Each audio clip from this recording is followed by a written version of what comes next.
Car, encore que Christ ait été crucifié dans la faiblesse, toutefois il est vivant par la puissance de Dieu. Nous de même, nous sommes faibles en lui. 2 Corinthiens 13,4. Voici un nouvel aspect de la conformité à la mort de Christ. Dans cette faiblesse humaine de Jésus qui monte à Jérusalem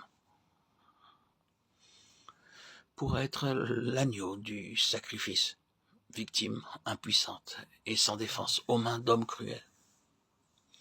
Paul voit l'image de sa propre faiblesse. Comme le Fils de Dieu crucifié dans la faiblesse, moi aussi, le disciple, je suis faible avec lui. Mais il est maintenant ressuscité dans la gloire. Dieu l'a ressuscité par sa puissance. Moi donc, bien que je sois encore aujourd'hui dans la faiblesse et l'adversité, je participe à sa vie par la puissance de Dieu. Je vivrai avec lui par la puissance de Dieu, au milieu de vous, faible par moi-même, crucifié par ma faiblesse, même, mais rendu semblable à mon Seigneur dans sa mort. Je compte sur sa vie pour qu'elle se manifeste par moi, parmi vous, Corinthiens. Sans doute, je suis faible, mais il n'est pas faible celui qui, par moi, agit en vous. Être crucifié par la faiblesse, voilà donc l'un des côtés de la ressemblance avec Christ.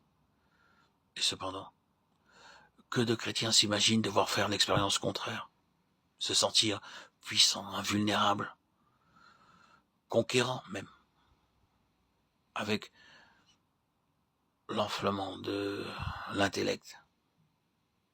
Ils s'imaginent volontiers qu'ils doivent devenir des réservoirs de puissance céleste, d'énergie, de dynamite divine.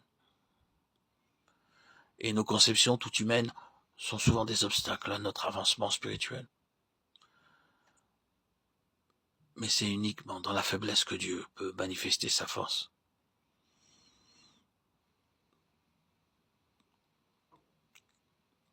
La silencieuse victime du Golgotha nous dévoile la pensée de Dieu à cet égard. La faiblesse de Dieu est plus forte que les hommes, mais ceci est tellement contraire à nos pensées qu'il est nécessaire que le Saint-Esprit ouvre nos yeux pour que nous puissions comprendre notre modèle et qu'il nous communique de son esprit. Il est nécessaire qu'il fasse naître en nous le désir de ressembler au Seigneur et qu'il nous rende conformes à lui par la faiblesse.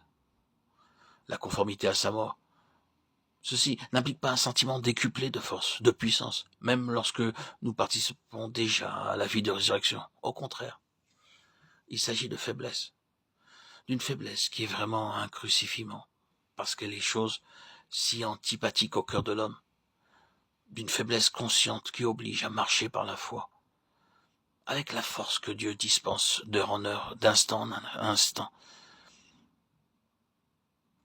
Agir sur Dieu, dériver sur moi, en moi, un peu de sa puissance par la foi. Compter que Christ servira de moi et parlera par moi, par la foi.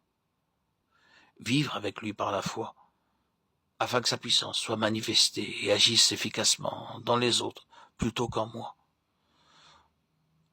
En vérité, c'est bien là, marcher uniquement par la foi. Pour les autres, en eux, une démonstration d'esprit et de puissance. Pour le serviteur, en moi, la faiblesse, la crainte et un grand tremblement. C'est ainsi que Dieu manifeste la vie de Christ par ceux qui sont crucifiés avec lui.